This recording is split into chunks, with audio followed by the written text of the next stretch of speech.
Well, this is what I'm working on in the bathroom right now. I've got that for the corner over there. And this is going to go about right there. I've got some boards cut here to go in between just to hold it. And that's where the opening will start. And I'm going to take this out and then cut the boards. And there'll be a door in from the dressing room closet thing into here where the toilet is. I might have mentioned before that I don't know, there's no light in here because I pulled it in there. But the way I was going to do it, it's not going to work out. It's just not enough room in there for both that and the shower. So the shower is going to basically be right here in this area. And the toilet, here in this is going to be the dressing room, part of the bathroom, really, and closet. But there'll be a door there, and then there's this opening here, and right here, that's not an active plug. I've cut the wire on the other side. It was old from the old wiring. But anyway, this is where the vanity's going to be. And if you saw my other video, you know that I am going to try and use some of that pecan wood. And that's where I brought my water in. I ran it down the outside of the house, temporarily when I first had, tapped into the water meter out there. And I had a plumber do that and bring it to the house, and then I did it from there. And I brought it in, then it goes to the laundry room in there. That goes down underneath and goes to the sink, the big sink that's in the laundry room. And I had done this over, that goes outside right there. This is 1/2 inch. It goes from 3/4 to 1/2 inch. And that, I just stubbed it up there because I was thinking I was going to, use it for the shower over there on that side, but I'm not. So what I'm doing now is I'm going to put a shut-off here.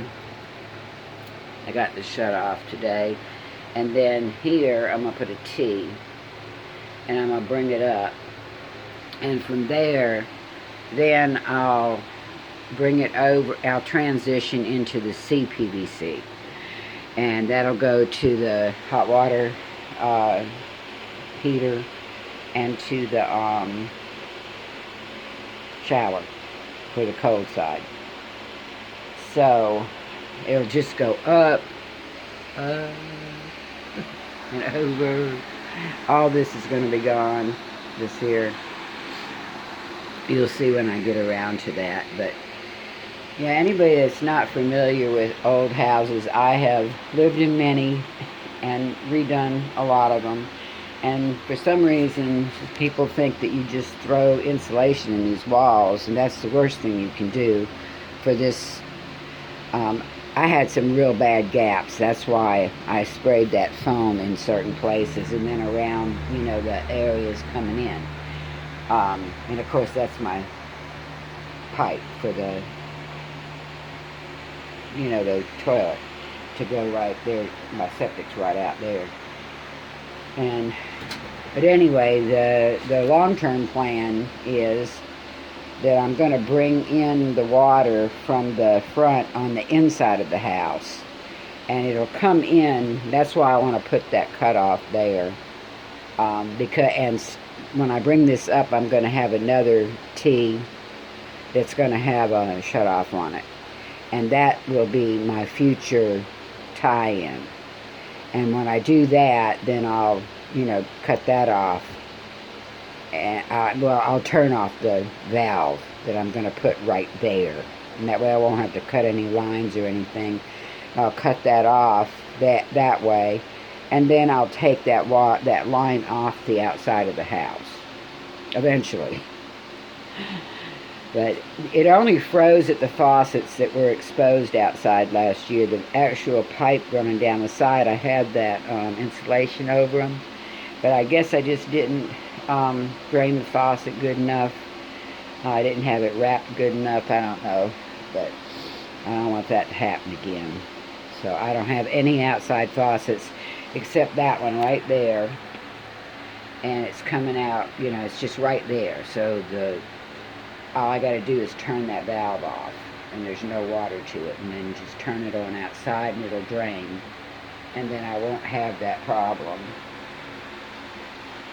hopefully, because I doubt that I'll get my inside done from the front by the time it gets freezing.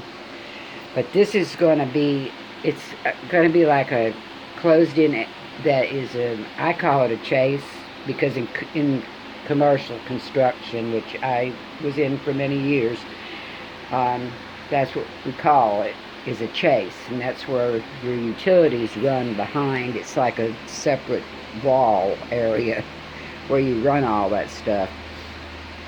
So anyway, this is going to come up and go over, even with there's going to be like a ledge that comes out. And that's what I'm going to also use my pecan wood for, the top of that. And with the old houses like this, you put tar paper. The walls are done with tar paper on the inside. Then, if you want to insulate it, you need to build an extra thing to the inside. Because these old houses, you see how it's framed in the corners of the outside of the old house. There's a back porch added to this, but it was a porch. So the inside is like this on these old houses. House is over 80 years old. And that's just shiplap, on the outside of the house. And so when it gets wet, it has to be able to dry out. It needs that airspace to dry out. Of course, we want insulation in our houses. So these old houses, though, they've lasted this long because of the way they're built. And you don't want to be messing it up by sticking insulation in the wall there.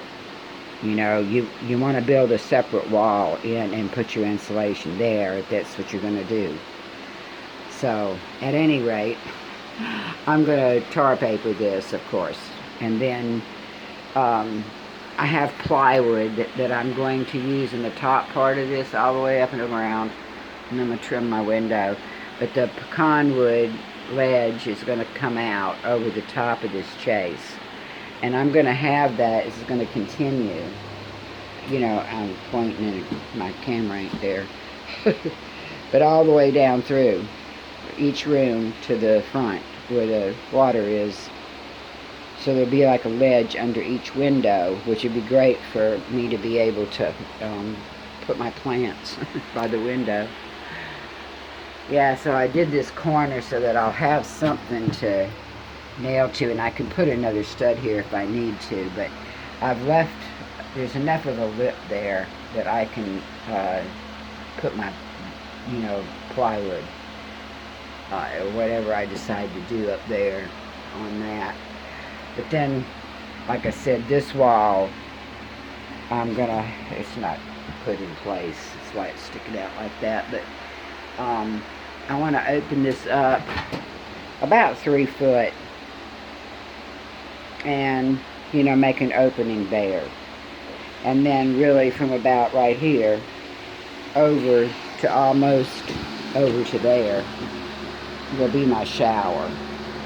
And out to like here. My pre-slope pan is 40 by 40, but I'm also going to put a seat in my shower.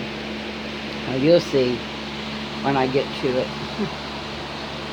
But I just thought I'd give you a little update on that since I've changed my plan.